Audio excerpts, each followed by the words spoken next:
When a citizen dies by fire, we think and feel as if it's an act of God.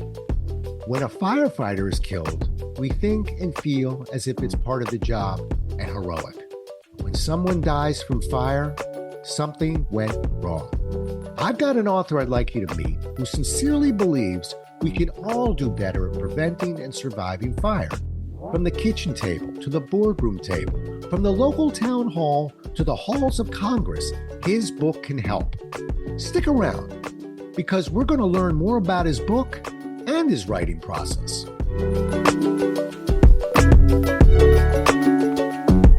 Welcome to A Book Finds You podcast. This week's guest is Burt Clark. Join us as he shares the inspiration behind his book, along with his writing process, routines, and challenges. And now, here's your host, best-selling author, Rob Jolles. Today's guest, Burt Clark, joined the fire service in 1970. He published his first book, National Professional Essay, in 1976, and the first of 3 books in 2015. In 2021, he was inducted into the National Fire Heritage Center Hall of Legends. His work has tried to help citizens and firefighters prevent and survive fire. His book is I Can't Save You and Don't Want to Die Trying, American Fire Culture. It was published by Premium Press America Nashville, came out in 2024. We're lucky to have him on the show. Happy to have you with us. Welcome to the show, Burt. Glad to be here, Rob. Thanks so much for this opportunity. Absolutely. Pleasure. And I want to dive right in. Let's talk about the book. So, the show's called A Book Finds You. And when I'm talking to a poet or someone else, I'm always curious. I got a feeling you got a good story for me because I'm curious, how did this particular book find you? And I'll get out of the way. Talk to us about that. Yeah, it's actually amazing. Not only did the book find me, but the fire service found me. I was supposed to be an FBI agent, and that didn't happen. And next thing I know, I walked into a volunteer firehouse in Kentland, Maryland, and my fate was sealed. I just fell in love with the fire service. Being a dyslexic person, reading and writing were very challenging to me.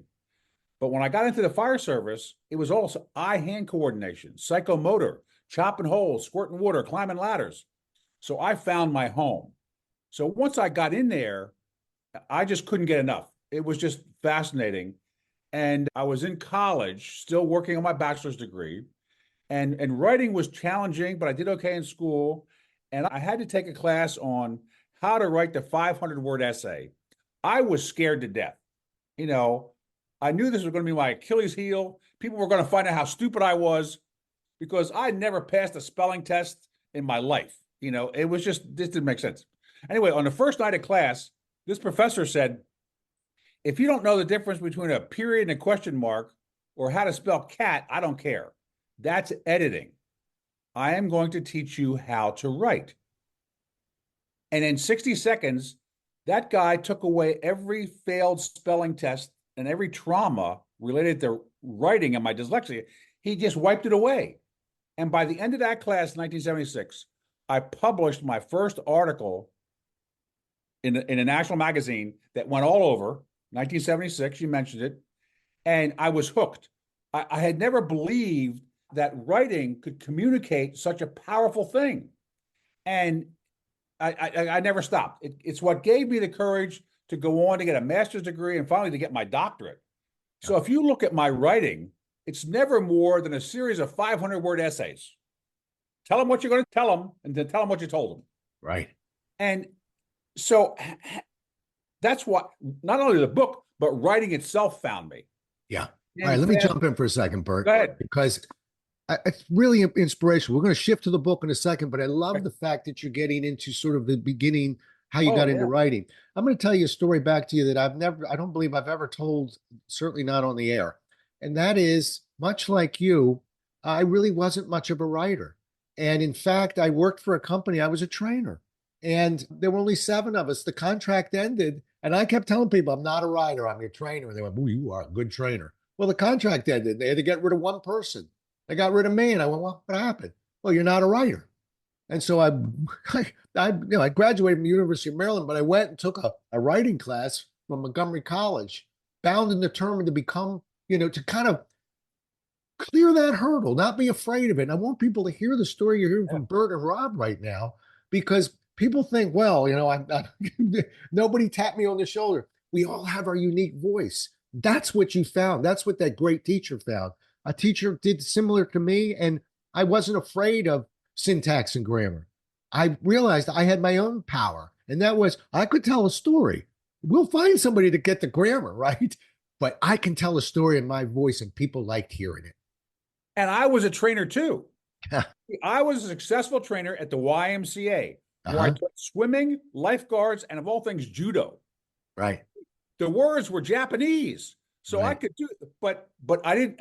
So that guy that did the 500-word essay, he basically trained me how to write. Taking away all the mystery of spelling and grammar, he just showed it. He started with, this is what a sentence does. Right. This is what a paragraph does. This is how you make the first paragraph connected to the second, third, and fourth paragraph. This is how you so he trained us how to write. Yeah. Yeah. Hey, Burt, have you ever heard of Mary Martin? She used to be an actress, big musical actress back in like the 60s. She was Peter Pan. Peter Pan. Yeah.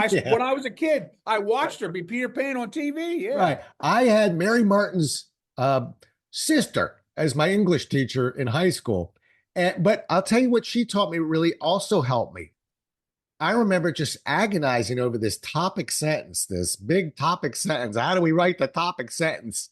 And Mary Martin's sister told me, she said, forget the topic sentence, write the paper. Then you can go back and say, here's what we're going to talk about. Here's how we'll talk about it. But how do I know? I haven't written the paper yet. I wish, and again, it's little moves like that, like what you're sharing, that great teachers teach us, and it just opens up the avenue for us. Yeah, absolutely. The other thing that helped dramatically is later on, somehow I got involved with Toastmasters. Mm-hmm. People that teach you how to do public speaking. Right. And they are very strict on their timelines. If you got a 2-minute speech, at 2 minutes and 10 seconds, you're getting the red thing, right? Right. Right. So what that forced me to do, it fit perfectly with my need to be very succinct and not flowery. Yeah. Because, figuring out all those flowery words and describing something. So that helped tremendous. So my Toastmasters helped me be a better writer. Yeah. Yeah. You know what I'm very, do we know each other? Maybe, I don't know. We have very similar backgrounds. I also was involved in Toastmasters. I didn't have a problem with the guy with the clock, by the way. I had to keep an eye on the guy, the counter, as they call it. Yes. In Toastmasters, there's one guy, nobody likes this guy, so they move it around each meeting, but it's a brilliant move. This person does nothing but count every and ah. And when you know you're being counted, you slow down and watch your words and keep the fillers out. And that's a big issue for many people who struggle speaking. Yes. So again, I think we both have a healthy respect for what Toastmasters does, really. And you're listening to two authors who became trainers and weren't afraid to put words together. That's from people who helped us write, people who help us talk.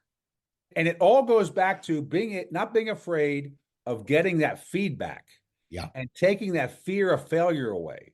Yeah. Toastmasters took that fear away. Yeah. The same way that writing guy did. Yeah. And I think we want to give a plug to the Maryland Writers. I helped join that years ago, and I actually am a charter member of the Frederick chapter of Maryland Writers. In my whole life, I never would have believed I would be talking about writing. Right. So it's an amazing avenue of getting your ideas out there and learning and that continuing process. So this is part of that, Rob, and I'm just grateful to be here. And to hear your story, that just adds to the value of my story. Yeah. Yeah. So we're helping each other, and there's other people out there that may get a glimpse of this or hear about it and say, well, shit, if those two guys can do it, maybe I can write something. Yeah. And that's that's a perfect cap for it. What you realize, as my dad used to tell me in the old saying, see that guy over there? He puts his pants on the same way you do, one leg at a time. I was a 6-year-old hearing that going, I'm not sure I understand. But by about 8 years old, I got it. And so what we're doing, both of us, everybody thinks, well, you must have come from some rich writing background. No, you're listening to two grunts. Yeah. who weren't afraid to get some feedback, weren't afraid to try some. It's like playing basketball. We were good with our right. We wanted to learn how to use our left hand. We wanted to Yeah. go at Yeah. something that was a challenge. And you're talking now, listening to two authors. So Yeah. let's hone in one more. And I really appreciate the book. This podcast is about learning about how we write. Well, Burt's all over it right now. I'll back you up for one question, then I'm going to come back again. Yeah. Tell me about the book in particular. I Can't Save You and Don't Want to Die Trying. Tell me about that particular book. Yeah. So later on in my life, writing a book went on my to-do list, your bucket list. Mm-hmm. Yeah. But it seemed so overwhelming. I had written, but everything was just essays. 500 words, 1,000 words was challenging for me. But I had a whole collection of over 200 things that I had published. And then a guy in our business, he wanted to put a book together of essays from like 50 different people. So I was one of the ones, he asked me to put an essay in his book. So I did. And the book came out. It was 50 different authors, short essays. And I thought, wow. So then I learned that's called an anthology. When you have a collection of short stories or short essays that have been written before and you lump them together, that's an anthology. Excuse me, let me turn this off. That becomes an anthology. So I thought, wow. Then I was actually in a bookstore and I saw an anthology by a political commentator they used to watch on TV, Krakow. I forget his last name. Anyway, and I was reading, wow, an author with just one author can put a whole, yes. So then I had a bunch of my friends, I made them read everything I ever wrote. And I said, out of this list, you pick out the ones you think are the best. And that's the book. Then I went around and I found a publisher that was willing to put them together, and he categorized them in chapters. So the book is my journey through my fire service career, put together into 6 different chapters, and it's a series of essays. And this is a funny story. One of the best compliments I ever got from a firefighter, because the fire service, we're not writers or readers, right? We're eye-hand coordination team. This guy says, Burt, he says, I never read books, but he says, I keep your book in my bathroom. I said, well, tell me more. He says, well, I can sit down and in one dump, I can read one of your essays. So in a couple of months, I'm going to have finished reading your book, because it's just small chunks of thing that were overwhelming to him. And in every one of those essays, there's a beginning, middle, and end. Right. You don't have to read the one before or the one after. So that's how the book found me. Got it. Okay. Yeah. So you're not allowed to tell any more bathroom stories, but other than that, I really enjoyed it. Now you're banned from bathroom stories. Okay. All right. That said, it's again, that's why I love this the name of this show, which is people keep thinking that they're going to go out and find something to write about. Just keep your eyes open, because it'll find you. Yes. We just have to be receptive and willing. And you taught us something else, and I believe in it. I have only one of my books, and I don't like talking about my books, so I'm not even going to tell you which one it is. But one of them was a series of journal entries, there you go, similar to what you described. Right. And really, I was just keeping a journal. I thought, well, I want to give something for my kids to see what the old man's up to. And my folks were around at that time. I'd send one to Florida every year. Yeah. It was a year on the road, because I was, putting in, because I've got 3 million miles in the air. Wow. But I realized that not every story, but for every 10 stories, 1 or 2 of them was really deeper, had more, and there was a message there and a meaning. Yes. And I think, again, this is something you and I share, Burt, of why I like people that journal. I think writers, we got to keep writing. It's like just like sparring, hitting the heavy bag, because you never know where those words are going to take us, and it keeps us in writing shape. So people who are listening, understand that maybe you're going after a book. Good. But if you're not, that's okay. Maybe you're writing a blog. Maybe you're just keeping a journal. But keep that engine moving. Keep putting coal into that engine. And you never know where it's going to take you. Absolutely. So you're hearing a guy where you look like you didn't know where this journey was going to take you, but it's taking you on a fabulous journey. Oh, yeah, absolutely. Absolutely. And that's... Right. Yeah, keep going. I was just going to say, And in the business world or any kind of world, being able to write puts you way outside the norm population. Right. And especially if your writing can then get from the page into somebody's brain that you've never met, that don't know you, that can have such influence on society. And that's why the company said, well, we want writers. And you didn't think of yourself as a writer, but you really were. You just didn't know it. Right. And you may have been the best writer among them.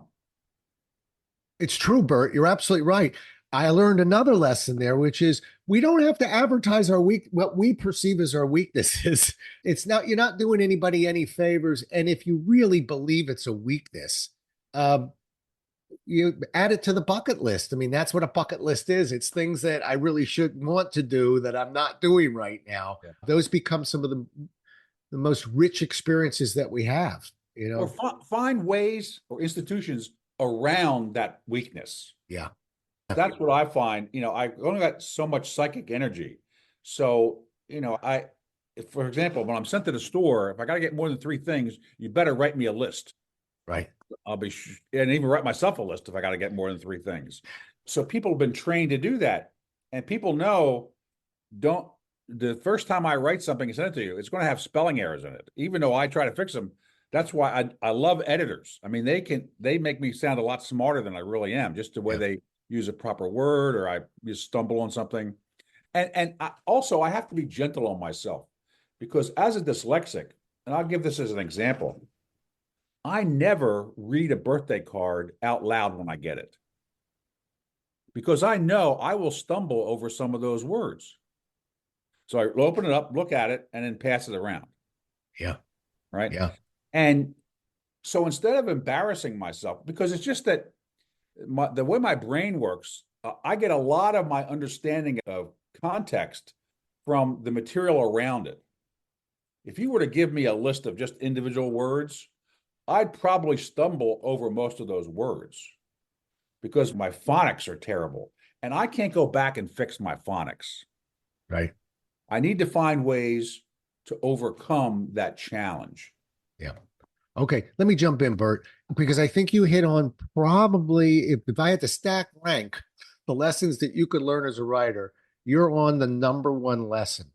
I can't tell you how many people, and probably many people who are listening, who are working on a book and keep micromanaging what they're working on. In other words, they're working, how you doing on the book? Well, I've got a chapter done. Oh, that's good. How long have you been working on a book? 4 years. Because they're not only are they going after the grammar and they're trying to get it right. Well, I've redone it. I don't like the word redone it. When my opinion, and this is the beauty of the show, everybody has their own way, but Burt and I seem to have a very similar way. So I'm going to throw it at you. My opinion is, not only will I not worry about my grammar while I'm going at it, it's actually slowing me down. I'm on a roll right now. It's something is popping. If every time I go, now was that them or they? Is that a his or a her? I lose the richness of what was about to happen. So not only do I endorse and support what you just said, which is just cut it loose, just put blinders on like a racehorse and just go down that frickin' track. But I'm not even one who likes to go back and then edit it or relook at it. No, this is what I'm feeling. We got copy editors. We got other people to do that. Let's not slow down. Let's do something. Everybody who's listening to this and has a dream of writing a book, I promise you, you will go light years further if you listen to what Burt is saying and just run that race. Get those words out. It's almost joyful when a manuscript's done to go, all right, now we'll go back. And yeah, you told that story twice. And yeah, you got to get them and they fixed up. Who cares? You just finished a manuscript you dreamt of writing for 10 years. Yes. Right. And there's people that can fix it. And because that's the book is in us. And we just have to let it out and capture it somehow. Yeah. Yeah. Yeah. All right. Let's stay on the writing process for a minute. And Burt, I have to tell you, thoroughly enjoying this conversation with great. you. Yeah. Tell me about, we all have challenges. Have a sip. Yeah. Thank you. For those who are listening, Burt and I are having a cup of coffee together virtually. Yeah. All right. So everybody has challenges as writers. So for you, what's the most challenging part of writing? And I've Inertia. got pieces of it. I know that some of it doesn't come natural, but you've intelligently kind of you've figured your way around it. Yeah. What's left? What still gives you some challenges? It really is the inertia piece, Yeah. you know, because I have a lot of things in my head, but then actually sitting down and starting that process of at least having the basic structure or the basic message of where I want to go and what I want to do, and then trusting that. Yeah. I do value editors. I had a piece that I just published that's probably one of the most challenging to the discipline I've ever written. And she kept coming back and kind of rejecting it. And that was crushing, right? She wasn't telling me I was wrong. She was saying, I don't understand this, what we're doing here. She was being as gentle as she possibly could. That's So gentle. Okay. yeah, Okay. that took me almost 3 months Mm. to finally get those 500 words in a way that she said, okay, now I can publish it. I Mm. can put it out there. So that there were my old tapes, the sense that I was failing. I have to overcome that sense of failure when something doesn't work right, Right. because then that puts you in a funk, and then I question my ability to do other kinds of things that I want to do. So Right. it really is, we're our own worst enemy Yeah. in terms of, at least I am, of overcoming my fear of failure and just putting the stuff out there. And I find I get hooked on just doing little short things based on LinkedIn or Facebook when I respond to stuff. So that becomes the eye candy or the candy of the easy way. Right. Right. So you want to do it easy, or do you want to do it more important, but you got to work a lot harder at it. Yeah. And so it's overcoming that inertia. I don't know how Yeah. else to describe it. No, I think that makes sense. So two quick process questions. One, do you begin with an end in mind when you sit down and write those 500 words? Well, what happens? That's a very good question. What happens is some kind of something in my life will happen, and it will be an internal struggle for me somehow. And for me to understand it, I internalize it a lot, saying, why do I think that? Why do I feel that? Where did that come from? And that's kind of the seed that's planted. That's why I never even know what's going to grow. Right. Right. And it can be historical, Right. absolutely historical, that something happened to me when I was a kid, and now something's happened to me as an adult. And those two things, they're a story. Right. Right. It's a significant story in my life. And I just have this desire to then understand it for myself. And by writing it helps me understand it better. And if I share it with other people and they have some kind of positive experience with it, that just motivates me even more to Yeah. do that. Yeah, To you know share what's interesting about what you're saying, and maybe you agree or disagree. By the way, I love when people disagree, so feel Oh, free. okay. But I sit sometimes, particularly when I'm journaling, which is basically free writing of Yeah. what's happening. When I know what I'm going to be writing about, I find it actually more challenging. When I Okay. go, you know what? I don't know. I mean, I talked to Burt today, whatever, and I just sort of let it loose. I find it's much more creative, and I go to places I didn't think I was going to get to, which seems ironic because a lot of times we don't want to start until we know exactly where we're going.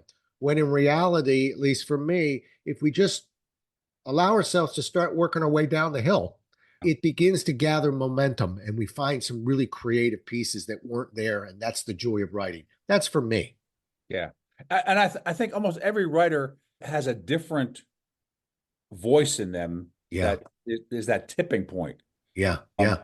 Sitting and writing. What I was never good at journaling. I just that was not a skill set, and nobody in my family did that. I so, but something that did happen.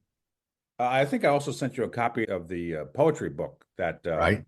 I published. It was my great grandmother's poetry, Right. and reading that now because of that, I've started to write more poetry Mm. that I didn't know was in me, that I didn't know Right. I had in me. Right. But it's the Right. same kind of thing. Something will happen there'll be a fire, either a civilian will die or some firefighters will die.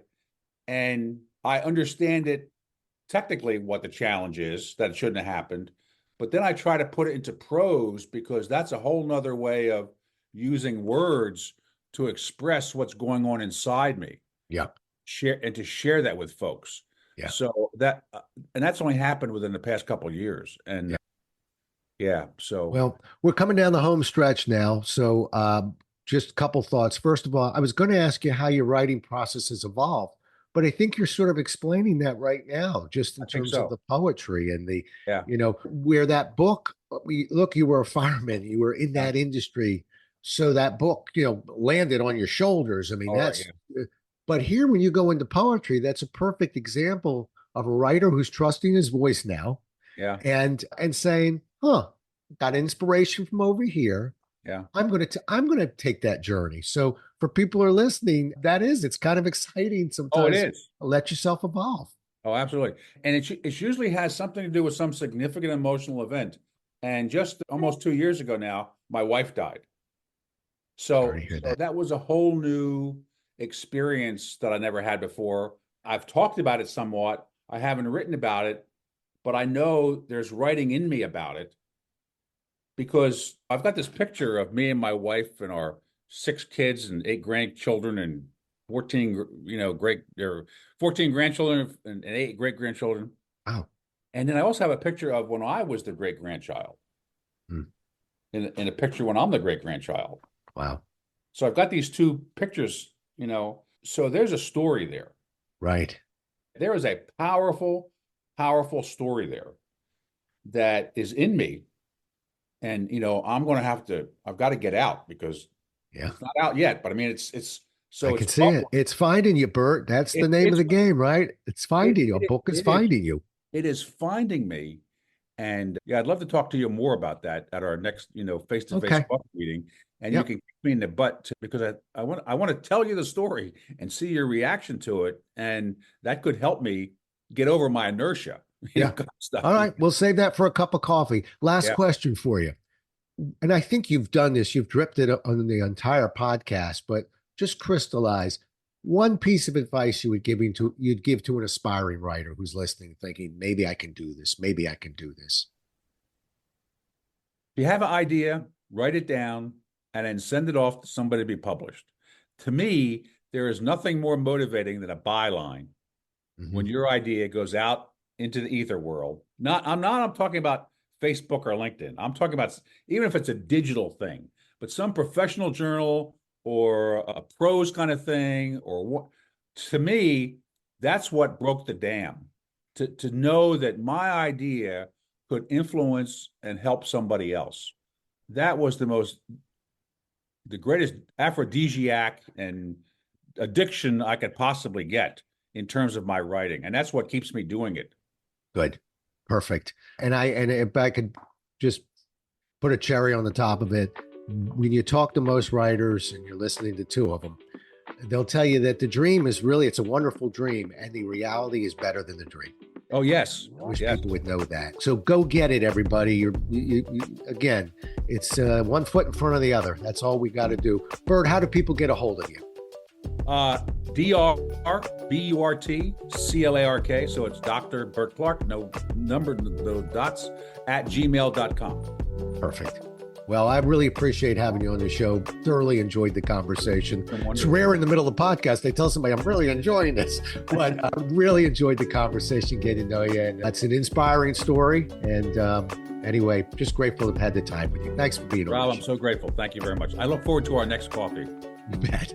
All right, folks, we'll do it again as well as we can the next time. Until then, stay safe.